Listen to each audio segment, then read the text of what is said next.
বুঝলেন না? একটা ছেলে পাস করছে 99 নম্বর পাইয়া, আরেকজনে পাস করছে 32 নম্বর পাইয়া, দুইজনে পাস করছে, বাকি এই দুইজনের পাশের মধ্যে ব্যবধান আছে।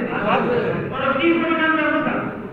অনেক আকাশ পাতাল ব্যবধান। মানে দুইজনে একটা মিষ্টি খাওয়ায়, দুইজনে একটা ঈদ পালন করে, যাতে রোজা রাখছে এতই দিন ঈদ পালন করে, এত করে আমার নাই আল্লাহ তো রোজা রাখা এত এত পাবনা তো আরো উপরে, এত লাভটা তো আরো জোরে হয়। কারণ এই গছকাটা তো রমজান মাসে খাইয়া খাইয়া নিজের শরীরকে তাগড়া বানাইছে, তো ঈদের দিন হাতে নাই কোনো নাই বুকে না।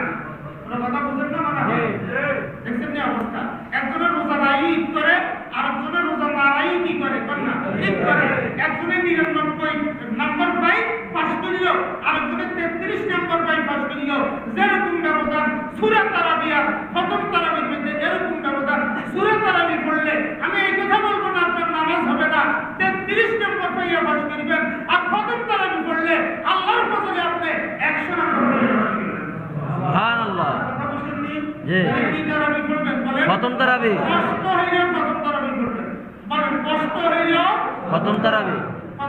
আমাদের গত পরশু একজন প্রশ্ন করছে আমাদের বাড়ির মসজিদে তারাবি পড়ে, হুজুর মানে আমাদের বাড়ির মসজিদে তারাবি পড়া আমার আর আমাদের এরা একবারে ধীরে ধীরে নামাজ পড়ায়। আমি তাদেরকে বলে দিচ্ছি, একজনে আমাদেরকে হুজুর আপনি যেভাবে একবারে আস্তে আস্তে নামাজ আদা করে লাগিয়ে দিচ্ছেন আমার তো কষ্ট আমি কি ওনারা একটা হাদিস বলছি। হাদিস হলো কি, কিয়ামতের ময়দানে সব মানুষ বিচার হওয়ার আগে 50,000 বছর দাঁড়িয়ে থাকতে।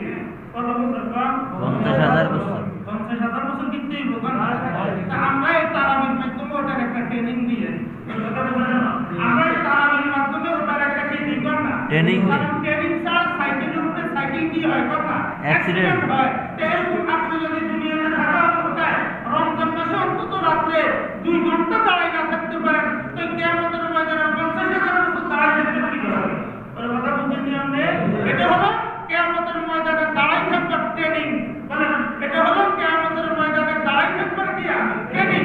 আমরা যখন হাটাজারিতে পড়তাম তো বাসের সিরিয়ালে দাঁড়াইতাম, তাকবীরের সাথে কোরআন শরীফ তেলাওয়াতের মাধ্যমে প্রত্যেক রাত্রে 2 ঘন্টা দাঁড়াই দাঁড়াই কিয়ামতের ময়দানে 50,000 বছর দাঁড়ানোর ট্রেনিং দিয়ে যাব, যাতে করে কিয়ামতের ময়দানে দাঁড়াইতে আমাদের অসুবিধা না হয়। আর যারা তারাবি পড়ে না এরা কিন্তু তাদের কি বিষয়টা তারা বিবেচনা করে যায়, আমাদের কোনো কথা নাই তাদের বিষয়ে। এর কথা বুঝছেন নি? তাহলে বলেন খতম তারাবি পড়বেন না সূরা তারাবি পড়বেন? খতম তারাবি। আরো আশেপাশে যদি সূরা তারাবি আছে খতম তারাবি নাই, আপনি একটা রিকশা হিসেবে